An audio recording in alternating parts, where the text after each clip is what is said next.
ബൈഡനുമായി ചേർത്ത് വായിക്കുന്നതിനപ്പുറം നമ്മൾ India US റിലേഷനെ ഒരു ബ്രോഡർ ഫ്രെയിം വർക്കിൽ നോക്കുകയാണെങ്കിൽ വളരെ ഒരു ഗ്രാജുവൽ ആയിട്ടുള്ള ഇംപ്രൂവ്മെന്റ് നമുക്ക് കാണാൻ പറ്റും.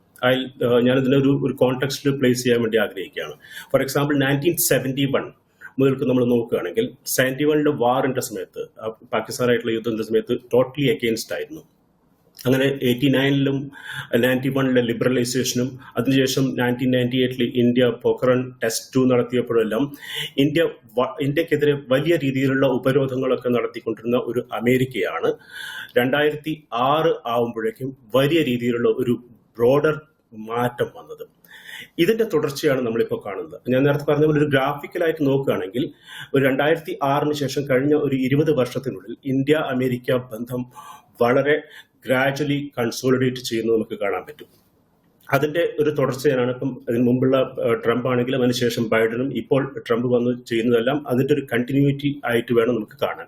അങ്ങനെ ചോദിക്കുകയാണെങ്കിൽ ഒരു മെഗാ യുഗം വരുമോ എന്ന ചോദ്യത്തിന് ഉത്തരം ഒരു മെഗാ യുഗം ഇന്ത്യ അമേരിക്ക ബന്ധം വളരെ ശക്തമായ രീതിയിൽ മാറ്റപ്പെടും എന്നുള്ളത് തീർച്ചയാണ്. ഇപ്പം ഒരു കോണ്ടെക്സ്റ്റിൽ വെക്കുമ്പോൾ നമുക്ക് എല്ലാവർക്കും അറിയാവുന്ന ഒരു കാര്യം കൂടെ നമുക്ക് പ്രേക്ഷകർക്ക് വേണ്ടി പറയാൻ പറ്റും. കാരണം ഈ അമേരിക്കയുടെ താല്പര്യമാണ് എല്ലാ കാലത്തും പ്രധാനം എന്നുള്ളത് നമ്മൾ അടിവരയിട്ട് കാണേണ്ടതായിട്ടുണ്ട്. ഫോർ എക്സാമ്പിൾ നമ്മൾ 1991 ഈ ഗാറ്റ് അല്ലെങ്കിൽ WTO എന്നെല്ലാം പറഞ്ഞ് കേരളത്തിലടക്കം ഒരുപാട് സമരങ്ങളൊക്കെ നടന്നതാണ്. General agreement on tariff and trade എന്നുള്ള വിഷയത്തിലൊക്കെ.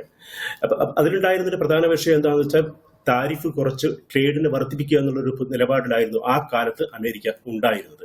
ഇങ്ങനെ നോക്കുകയാണെങ്കിൽ നമ്മളിപ്പോൾ ഒരു 10 പതിറ്റാണ്ട് അല്ലെ ഒരു 20-30 വർഷം കഴിഞ്ഞ് നമ്മൾ തിരിഞ്ഞു നോക്കുമ്പോൾ അത്തരത്തിലുള്ള പ്രോഗ്രാമുകളെ കംപ്ലീറ്റ് മാറ്റിവെച്ച് തീർത്തും ഒരു 360 ഡിഗ്രിയിൽ മാറിയ അമേരിക്കയാണ് നമ്മൾ ഇന്ന് കാണുന്നത്.